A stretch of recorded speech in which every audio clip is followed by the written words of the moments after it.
Hello Year 8 and welcome to my first attempt at creating a help video for you for the Unseen Poetry unit that we've just started working on.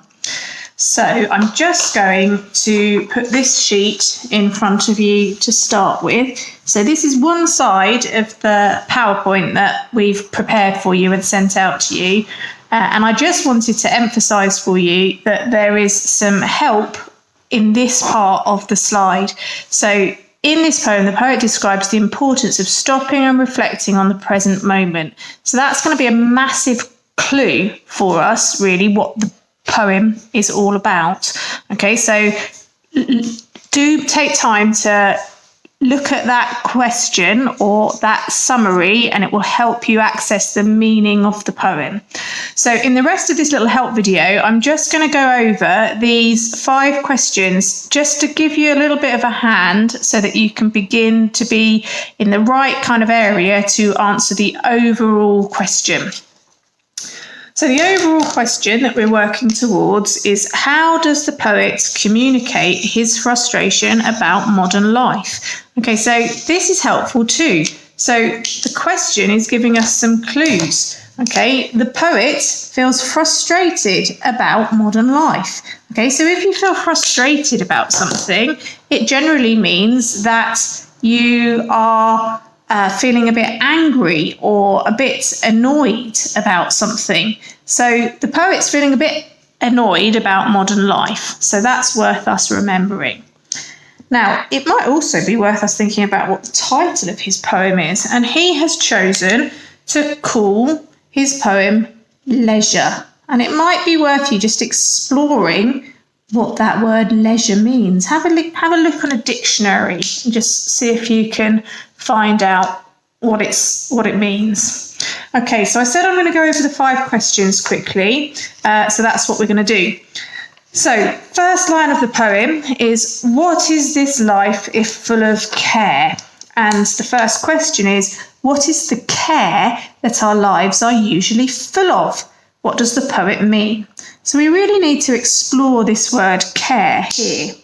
Now, when we think about the word care, we might think about the things that we care about. So I would say that I care very much for my family and that they care very much for me. Okay, but I think in this poem, the word care means something a little bit different. Okay, so it means more like if you're carrying the worries and cares of the world on your shoulders. So maybe it will help you to think about the poem in terms of interpreting this first line as meaning worries and stresses and anxieties. Okay, so what is this life if full of care, so full of worries, stresses and anxieties, we have no time to stand and stare? So the poet seems to be asking us, what on earth are we doing with our lives if we have no time to stand still and do nothing and just appreciate things? So that seems to be the question that he asks at the start.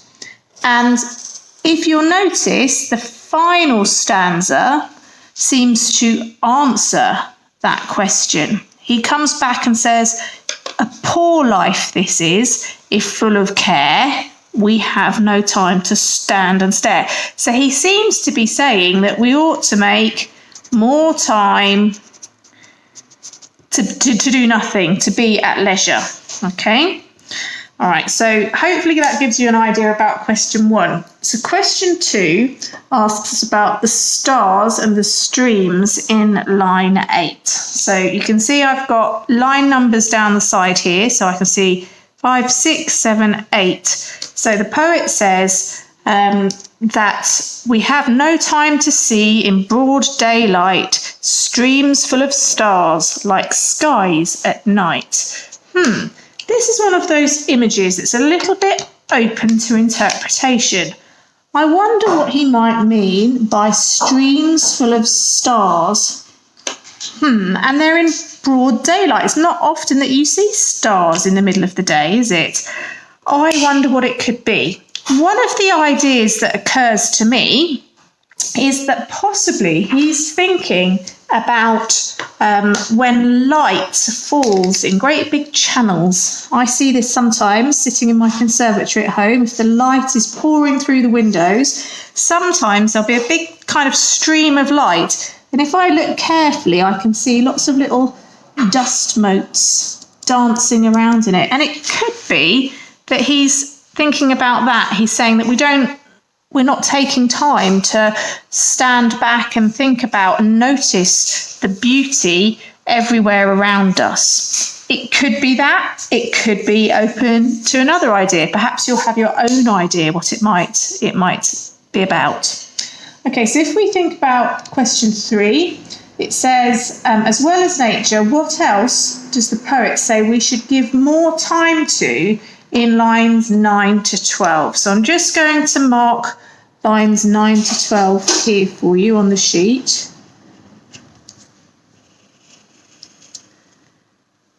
Now, before we look too closely, have you ever caught your friend's eye and been able to tell just from looking at their eyes that they're about to smile at you? I bet you have. And I think that perhaps these 2 stanzas here are kind of exploring that idea that sometimes we need to give things time to develop and grow before we can fully appreciate them. The poet says, we have no time to turn at beauty's glance and watch her feet how they can dance. No time to wait till her mouth can enrich that smile her eyes began. So perhaps he again is thinking about time and how sometimes we need to give things time to develop so that we can really appreciate them fully. If we just glance at things, we don't notice the beauty and the joy in them all the time. I'm not going to say any more about that. I'd like you to think about that a little bit more for yourself. Okay, question 4. Why is the beginning of each stanza repeated?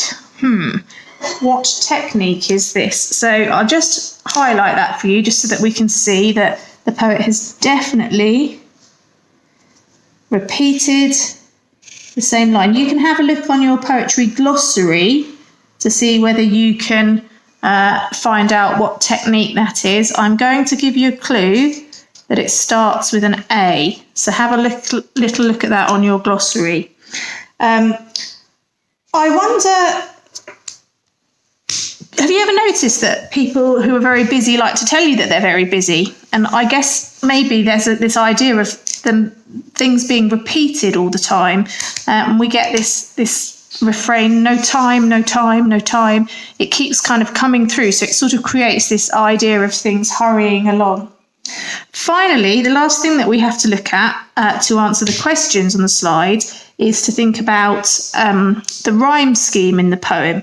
And there's a special word to describe 2 lines next to each other that rhyme. So do you notice that care rhymes with stare, and bows rhymes with cows, and pass rhymes with grass? So the word that we would use is to say that this poem is written in couplets, and it's quite an unusual poem in that it's written in a number of two-line stanzas, which are called couplets. So perhaps the fact that the verses or the stanzas aren't very developed is creating this idea that time is hurrying, that the world, that you and I, we don't tend to stop and stare and take long enough about things. So perhaps that idea is being emphasised through the poem. And perhaps the rhyme scheme also, the fact that the lines rhyme, it creates this idea of things hurrying along. Okay, I'm hoping that has helped you at least a little bit in terms of beginning to understand and interpret the poem. I look forward to reading your analysis.